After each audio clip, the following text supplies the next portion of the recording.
Hi, this is Alex from phpacademy.org with a video tutorial for the new Boston.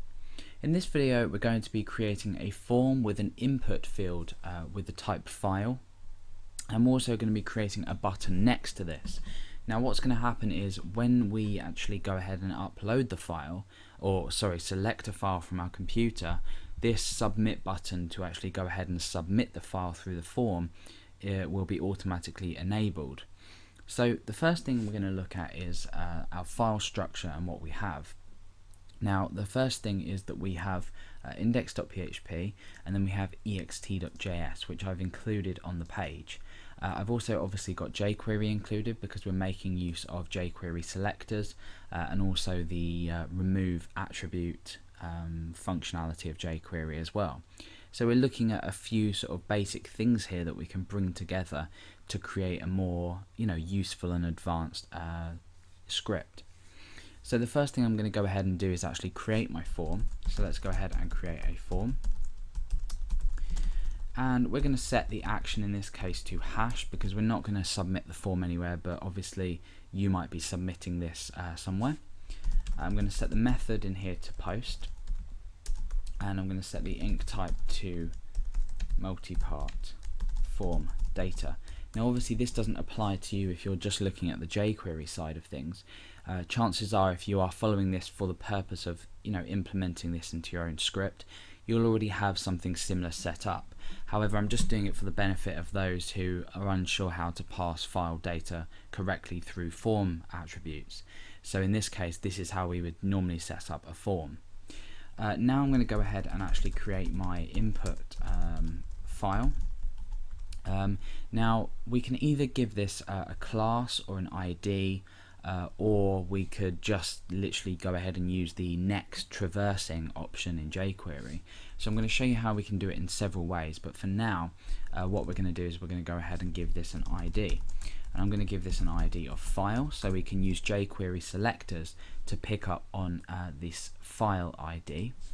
After this I'm going to create a submit button, which ultimately would submit the data to the page that we specify in the action.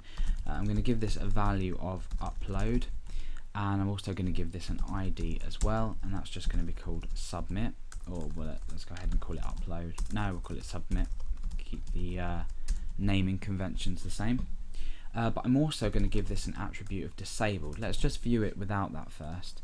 You can see that I've got my form here where I can go ahead and select a file, and then I've got my upload button here that when I click it will go to the page we specified. At the moment that's just hash. So what we want to do now is disable this upload button, and when we click on choose file and then actually choose a file from our computer, we then want the upload button to be re-enabled. So let's go ahead and set the disabled property for this button, or this submit button, as disabled, and that will basically disable the button so we can't press it. You can see that it's grayed out now in my browser and I'm unable to click upload, and this is going to prompt users to go ahead and choose a file and click it before they choose upload. So we don't want the user to be able to submit an empty file attribute or a file element on our page.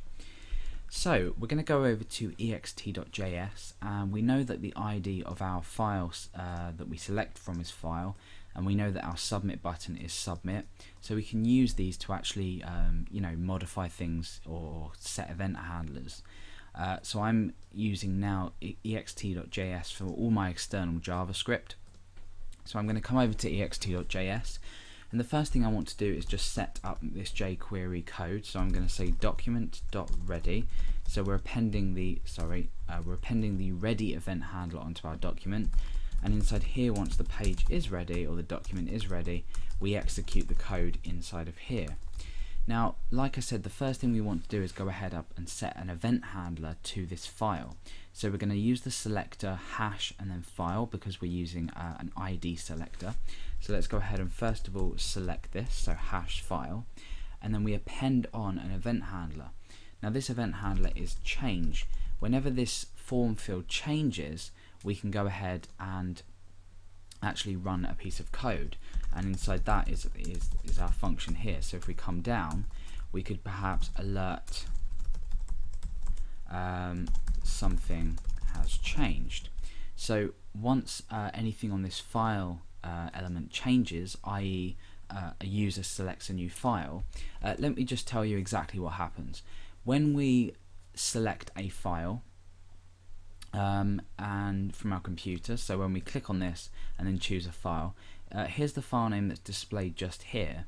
However, we actually add it into the attribute value, so we can actually grab the value from this. So change meaning have any attributes changed or have any additional attributes been added. When we select a file, the value attribute is added.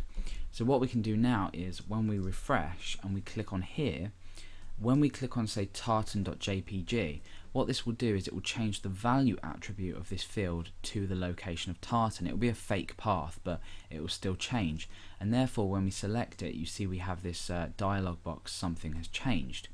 So we know that when a file has changed, we can grab the, for example, we're not going to be actually doing this, but we can grab the value attribute of this. So I could perhaps say value equals,